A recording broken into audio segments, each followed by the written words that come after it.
Okay, Dave? Great. Excellent. All right. Well, welcome. Exciting day. Welcome to Mike Macdonald Day. So much excitement, right? That's the word for right now. It's been a long process, but I'm so excited for the former players, the current players, the players, our future players that'll be coming in, everybody in the building, the 12s, the Seahawks community. I mean, just everybody. You know, it's the coaches, like the coaches that are going to be coming in here that we already started working on and everything. Just so excited for everybody because this is the future right here. This is where it's going. And I think you're going to learn and getting to know Mike that he's a special dude. And, you know, the process was awesome. Obviously want to thank Jody, you know, for her guidance and leadership. You know, we had a clear directive. Chuck and Bert, everybody that was involved. We had 19 people do our DEI training so that all the candidates could feel everybody in the building and know how important it is to all of us and what it means to be supporting the new head coach and especially all the players, because at the end of the day, it is all about the players. And, you know, I think about the process. I think about faith in people. And so my mom would always tell me, you know, Johnny, God helps those who can't help themselves.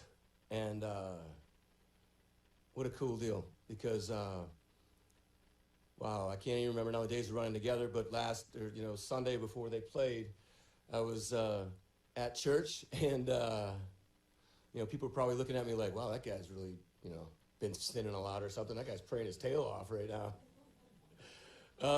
Because I wanted the Ravens to lose and I wanted the Lions to lose. And so, yeah, I you know, it's kind of probably creepy for Mike, but we've been blessed to be around over the years, a lot of talented people throughout the National Football League and a lot of connections. And, you know, it was really cool to do all the research and on Mike. And I think I might have creeped his beautiful bride, Steph, out a little bit too. Where's Steph at? There you go.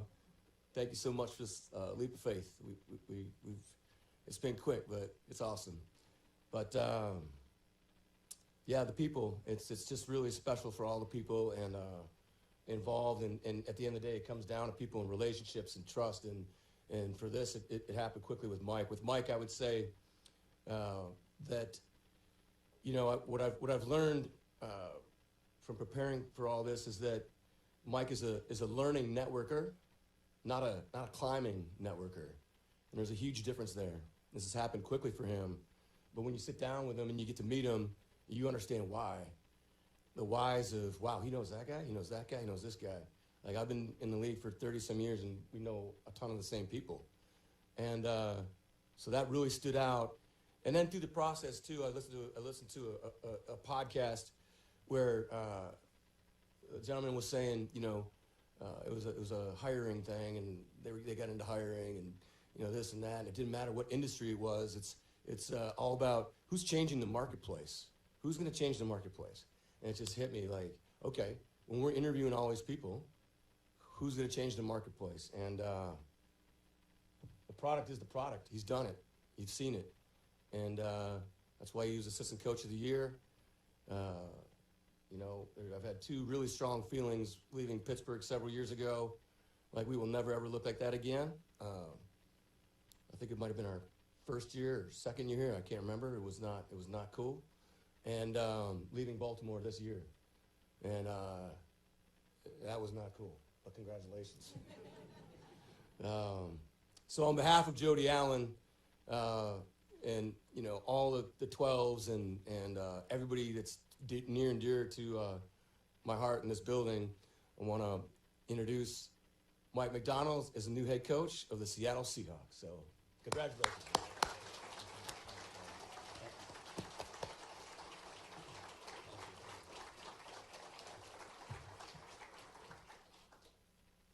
Thanks, John. This is a humbling feeling that I'm feeling right now in front of everybody, and I want to, especially everybody in the organization in the back. This is pretty cool. Just it feels like we're in this thing together, you know, and this is a responsibility that my wife and I we take extremely seriously. We from afar, you know, we're East Coast folks, but you know we've grown up on the East Coast, but we do have family out here in the area, and we've seen this organization operate from afar, and I've had nothing but respect for the ownership, especially John, how they've operated, Coach Carroll, the ability to compete for championships at a consistent pace, and how they play, and the spirit of the players has been something that I respect a lot. And going through the process and meeting John and the leadership team, the first thing that really popped to me was the parallels of the organization that I've been working for 10 years, and where I've really grown into the person and the man and the coach that I am today. And that was extremely appealing to me. And to hear John talk about people and how important that is was the driving force of why we want to be here. And it is a leap of faith, but this is a special city, and this is a great football city, man, and we got the best fans in the world. And I understand where this organization wants to go, and I feel like we're aligned on how we want to get there, and I'm just juiced to go do it. And there's going to be no secret thing of, you know, scheme or secret plays that are going to get us there faster. It's going to take a lot of hard work by finding the right people and doing it the right way, treating people the right way, building everybody up throughout the building. I want everybody to feel like they're a part of this mission. And it's going to take all we got one day at a time. And it's that simple. It's one conversation at a time. It's one relationship at a time. And I'm just, my wife and I have been talking, just like, this feels like home already. You know, it feels like God put us in this position. We prayed for clarity throughout this whole process, and it became very clear that this is where we're supposed to be. So we're just extremely excited to go along with the theme of just to get to work and to get to know everybody. I mean, this is the second day on the job. Feels like I've been here 2 months already, you know, but I'm just really excited that it started already. You know, we've gotten to work. We've already contacted, you know, a lot of coaches that we're very interested in talking with, but we'll talk about that in a minute. But before I take any questions, you know, I'd love to take some time and thank people that have helped us get to this point. I've referenced her already, but my wife Stephanie is absolute rock star. I love you. She's you'll get to know her, and this city will fall in love with her. She is a absolute rock star and a saint of a human. So thank you. My family, my dad, he is a great man, and he has taught me integrity, humility, and determination, and doing things the right way, and that'll pay off in the long run. So thank you, Dad. My mom has taught me, if you're going to do something, you better do it right, and that stuck with me for a long time. So thank you, Mom. And my two heroes are my two older sisters, Maggie and Kate. Kate actually has lived here in the city for quite a while. She lives in Texas now, but I've been following their example my whole life, and they're pretty incredible people, and thank you. The Ravens organization is a special organization. There's a lot of things that these two organizations share in common, and I'd just be remiss not to mention some of those folks, starting with Steve Bisciotti and his wife Renee, Ozzie Newsome. I always tell the story that my first week as an intern, I was walking down the hall, and Ozzie saw me, and you know, and that was pretty daunting for a 20-something-year-old intern.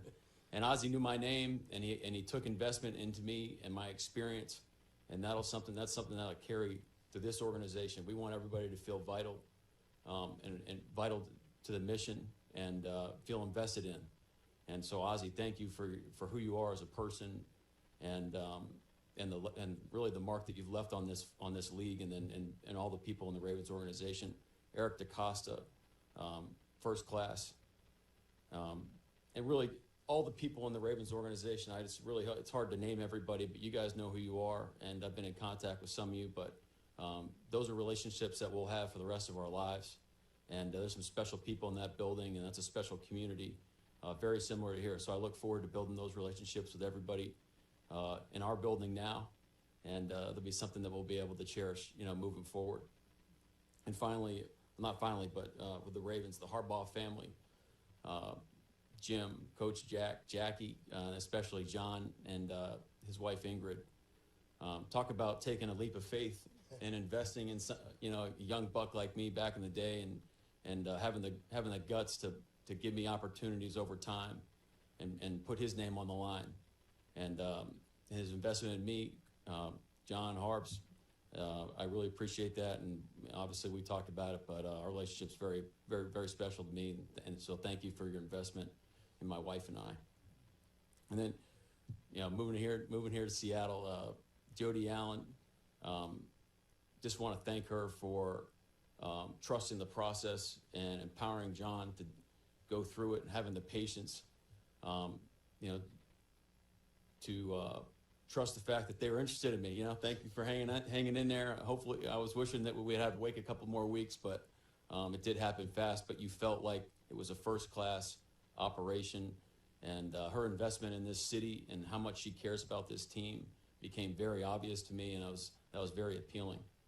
And then this man right here, John Schneider, I want to thank you for how you do what you do, and the person that you are. And I know our relationship is very young, but when you feel a connection with someone and you feel like your values are aligned, that's a powerful thing.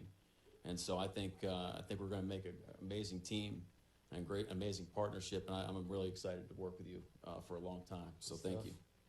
Good stuff. Thank you.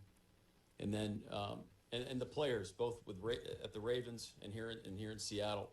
I think my guys in the Ravens, we've talked to a couple. I'll reach out to you, when my phone stops buzzing and the fire hose turns off a little bit. But I hope you understand that this is why we do what we do, is about the players.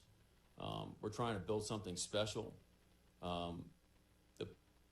And the players are the ones that drive the bus, and they lay it on the line. And the guys on our team last year, they did that. And I just really thank you. And again, relationships, man. I'm honored and humbled that I was able to coach you for the time that we had, and our relationships will last for a long time. And then our players here and the players that we'll be able to coach for the Seahawks, man. I hope you understand that you're the driving force behind everything that we do. And I can guarantee you this: you will get everything out of myself and our coaching staff every day. And we will not stop until we want to get to where we get, okay? And I hope that's very clear to you. And you're the first thing that goes through our mind when we make decisions. And that's the only way to do it. That's the only way to win. And I'm just very excited for the opportunity. Again, thanks, John. Thank you for your time. And we'll take questions, I guess.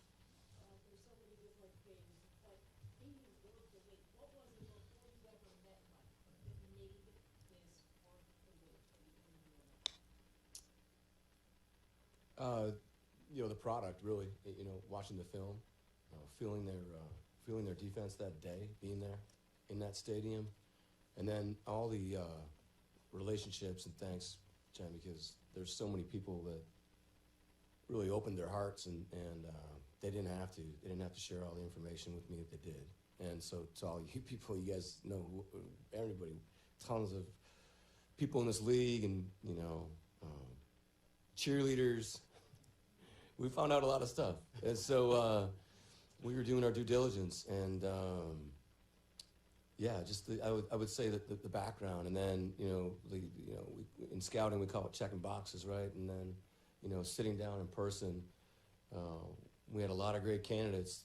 Guys did a great job, and people in this building felt them, and it's just I don't know how to describe it other than it's a feeling, it's a connection. There's clarity. And then everything that everybody says about his great reputation came to life very quickly. And it was very evident. And they drove all the way from Baltimore down to Dallas and jumped on a plane and came out here. And The rest is history. He's a disruptor. He's changed it. You look at their product, you look at their defense, you look at, the Ravens organization,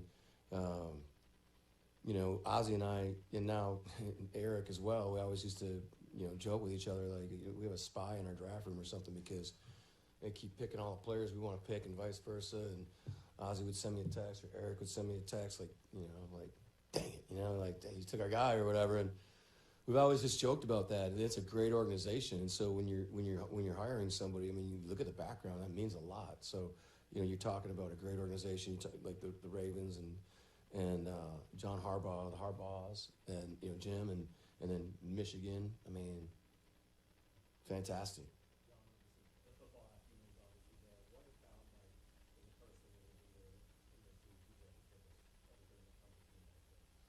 Yeah, we weren't talking like schematics and moving, shifting and how the coaches talk. Do the coach speak like this? We didn't even get into that. It was communication, leadership, clarity. I think that's it jumps off with Mike. I talked to several people that had interviewed him already, and they're like, "Wait till you look in this guy's eyes, man. He's there. He's present. He's on it." And he was, and everybody in that room felt it. Sorry, is that Bob? Sorry.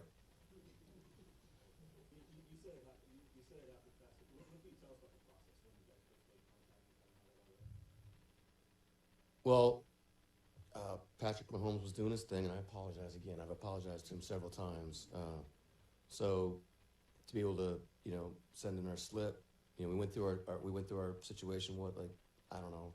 It feels like several months ago now, but we got through that process, and then there's a lot of things with league office you need to take care of. Mike and the Ravens and the Niners did such a great job. They had the first seed, so you can only speak to those individuals until that Monday. So, we went through a job description that needs approval, all of our DEI training, and then organizing ourselves. What are we looking for? What the clarity of our questions, and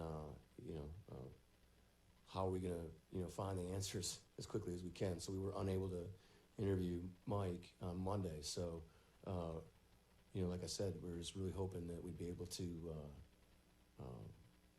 if the Lions lost and the Ravens lost, it wasn't personal at all. Yeah, it was. But no, we'd be able to, fly to. We had a plan in place to fly to Detroit. We flew to Detroit on Monday night or Monday afternoon. Flew to Baltimore Monday night.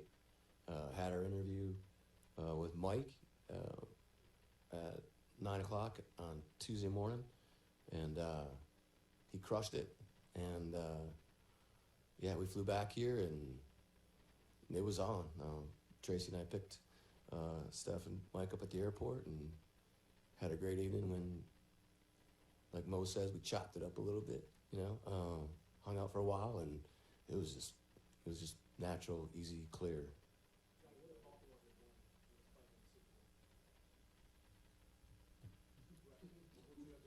Congratulations. What do you mean?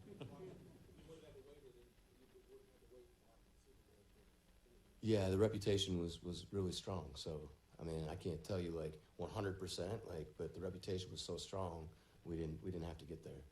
So I don't have to answer that question because we didn't have to get there.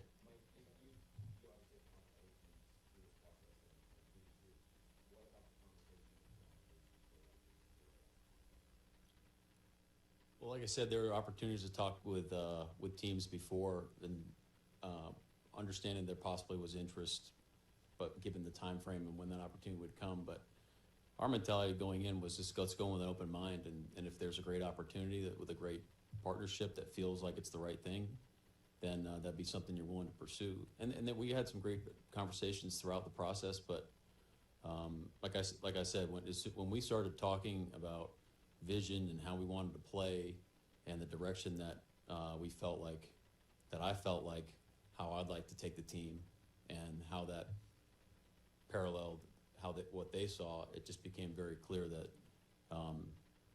the thing that that was the thing that you're looking for. So it made sense at that point.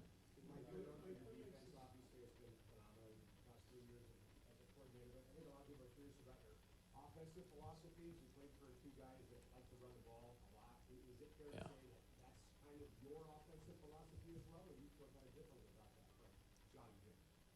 Yeah, the percentage of when you run the ball and how much and all that, like that's all adjustable. To me, it's going to mirror our football team. Like, we're going to be a physical football team. We're going to have answers. We're going to try to be explosive and really do it and build it around the players that we have. We're going through the process right now of who's going to be, helping design that and ultimately calling plays. So to have a specific answer for you, what it's going to look like, I can't do that now, but that'll come into focus here sooner than later.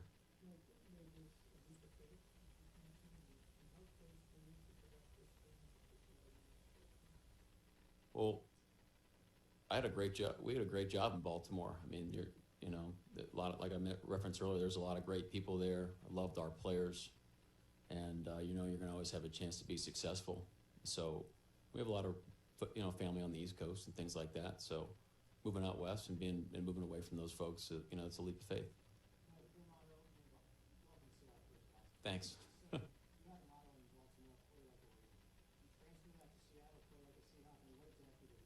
No, we're not gonna translate that. But what the spirit of that is, we'll come over and we'll be able to manifest that. As we have conversations with the coaches and John and try to get our vision, aligned and moving forward. And obviously get input from the players as well of what's important to them. What do they want to see when we turn on the tape? So we're not going to translate that saying over now.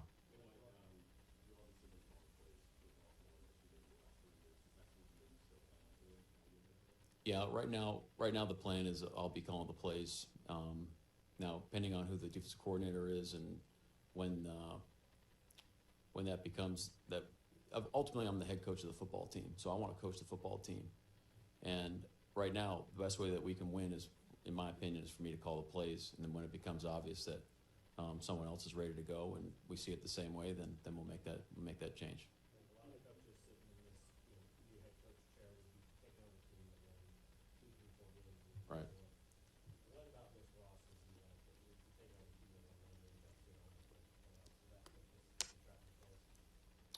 Right. Yeah, that was definitely a part of it. We went against Seattle this year, and there's a lot of great players on this team. I mean, we've done a great job of drafting. It's a young core, and so we got a great opportunity to build these guys and build a really competitive team sooner than later.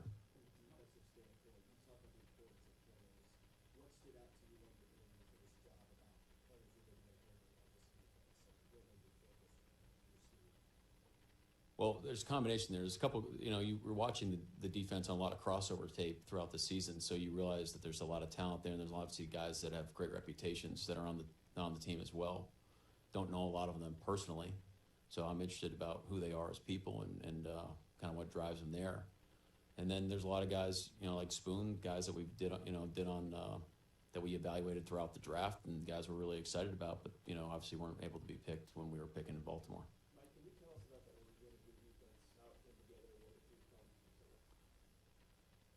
Yeah, this is an interesting answer from if John Harbaugh is listening, but it's something that we built in Baltimore with the coaches that we have, and you're going to draw inspiration from things that you think is from schemes and people that you feel like are doing some cool stuff out there and have answers for things. And I think going to college and being able to reach out to a lot of different programs, and there's a lot of different programs throughout the country that I really respect, and coaches that were really helpful, translating the game to college. And I think what that did is it streamlined a lot of the things that we were trying to do at the pro level.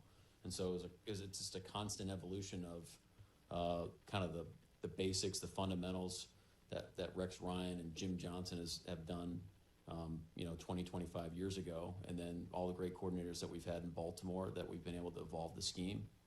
And ultimately, the coaches that we had last year, we decided, we took it a certain direction given the players we had. So I'd say it's adaptable, but we're always going to be aggressive on how we want to do it. People ask about our blitz rates and all that. That's just not important to me. It's about putting yourselves in positions to win the down, affecting the quarterback, putting your guys in position to have success.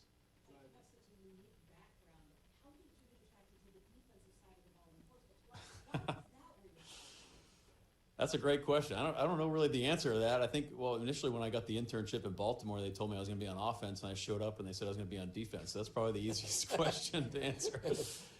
But I think it just fits my mentality, frankly. You know, it's offensive guys. You know, sometimes it isn't really. We don't get along too well, but you know.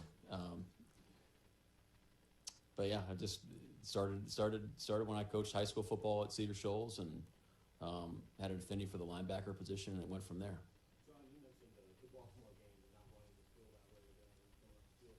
Was there something you saw in them or in how they played and all that that made you really step out to that way at all? Yeah, I think talking to, I mean, there's a feeling that we all were there and felt it, right? But in talking to the players, you know, several of the offensive players were like, "What was that? What just happened?" Right? And you know, I've tried to pick the players' brains, you know, here and there throughout the season, and that totally stood out. And I forget, you know, which player it was, but they said, they're like, "Who was that? What was that? Who is that?" You know, they don't. A lot of players aren't like, you know, who's the coordinator over there? What was that all about? For Mike, you're obviously replacing a legendary coach here in Pete Carroll, and he's coming in. Have you crossed paths with him much? Have you developed any kind of relationship with him? And how do you go about kind of injecting your own personality and style and philosophy into the place when there was somebody very big like you guys? Yeah, I've never met Pete. I've always admired him from afar. I have a tremendous amount of respect for him. His track record is probably a Hall of Fame coach. You know, Pete has a great personality, but it's his and it's authentic to who he is as a person. I think that's why the players resonate with him and why he has such a great reputation, and his track record is what it is. I have a different personality, you know, and you'll get to know me, but my plan is to be myself every day. And you're just going to get me, you know. So it's not a facade. There's no alter agendas or anything like that. But it's all about what's the best interest for the team, what's the best interest for the players, and how we can be successbut. And there's a sense of humor in there. I promise. You know, some people like it more than others, but it'll come out. But it's just, if you're trying to be somebody that you're not, it's one, it's exhausting, and two, people see right through it.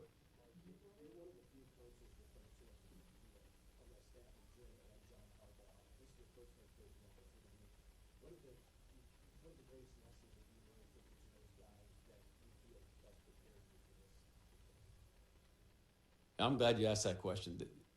Those guys are some of the most authentic, competitive people I've ever been around.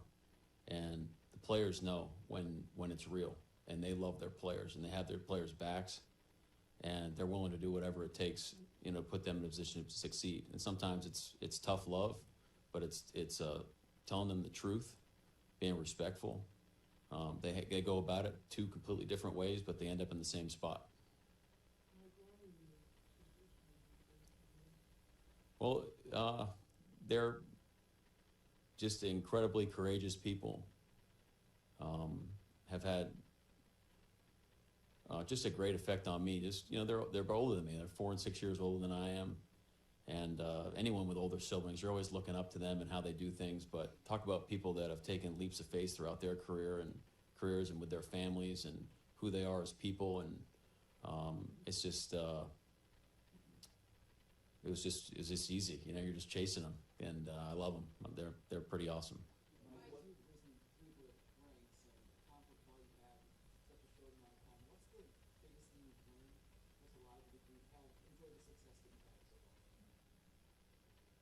Yeah, when I hear people tell me that you've risen really fast, it just makes me a little uncomfortable, because that's not really the goal. You're trying to be in the role that you are to help the team the best you can, and ultimately, as your roles and your responsibilities increase, you know, the ability to do that is greater, you know. So I think that's the mentality you have to have, and the more you're in this business and you're around these great people, and the competition is so high, you realize that there's no way it can be just you. It's just, there's so much there's so much power in the effort of the group and kind of unlocking the people around you. And so the whole goal is about empowering those folks and trying to bring the best out of them.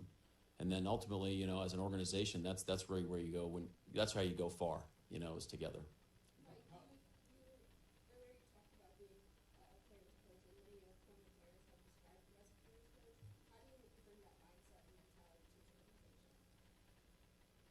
I, it's not. I haven't actually heard I'm a player's coach that often, so that's a little surprising to me. But I just, like I said, I think it's about generating the relationship with them,